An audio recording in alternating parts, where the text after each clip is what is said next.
Hello மக்களே, இன்றைக்கி பிரிஞ்சால் கத்திரிக்காய் பற்றின ஜிகேஸ் பார்க்கலாமா? கத்திரிக்காயோட தாவரவியல் பெயர் என்ன? சொலனம் மெலஞ்சினா.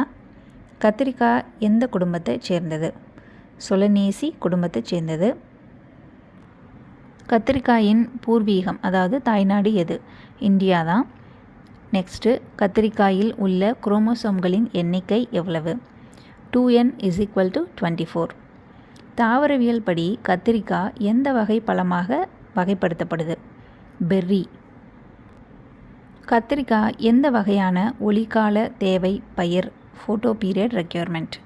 பகல் நடுநிலை தாவரம். டே நியூட்ரல் பிளான்ட்.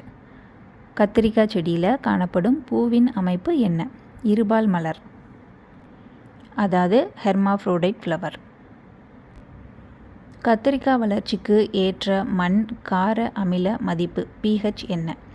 5.5 to 6.8 வரை. கத்திரிக்காயில் ஊதா நிறத்திற்கு காரணமான நிறமி பிக்மெண்ட் எது? ஆந்தோசைனின். கத்திரிக்காயில் காணப்படும் நச்சுப்பொருள் அல்லது கசப்புத்தன்மை காரணி எது? சொலானின். கத்திரிக்காய் உற்பத்தியில் உலகளவில் முதலிடம் வகிக்கும் நாடு எது? இந்தியா அண்ட் சீனா. தமிழ்நாட்டில் வெளியிடப்பட்ட புகழ்பெற்ற சடுதி மாற்ற கத்தரி ரகம் எது? PKM 1.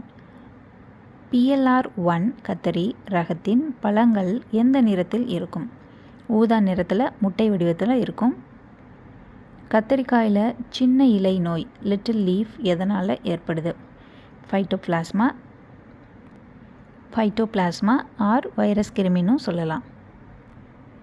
கத்திரிக்காய் பயிரை தாக்கும் முக்கிய பூச்சி எது? காய் மற்றும் தண்டு துளைப்பான். Fruit and shoot borer. கத்திரிக்காயில் ஏற்படும் முக்கிய பூஞ்சை நோய் எது? போமாப்சிஸ் கருகள் மற்றும் வாடல் நோய். இங்கிலீஷில் ஃபோட்டோப்சிஸ் பிளைட் அண்ட் பாக்டீரியல் வில்ட். கத்திரிக்காயை சாப்பிட்றதுனால மனித உடலுக்கு கிடைக்கும் முக்கிய சத்துக்கள் யாவை? இரும்புச்சத்து, விட்டமின் B அண்ட் நார்ச்சத்து. நீரிழிவு நோயாளிகளுக்கு டயபெட்டிஸ் பேஷண்ட்ஸ்க்கு கத்திரிக்காய் உதவுவதற்கு காரணம் என்ன?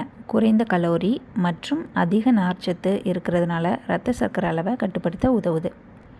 ஓகே மக்களே, இன்றைக்கி பிரிஞ்சால் பற்றின ஜிகேஸ் பார்த்தோம். நாளைக்கு வேறொரு வீடியோவில் பார்க்கலாம். டாடா.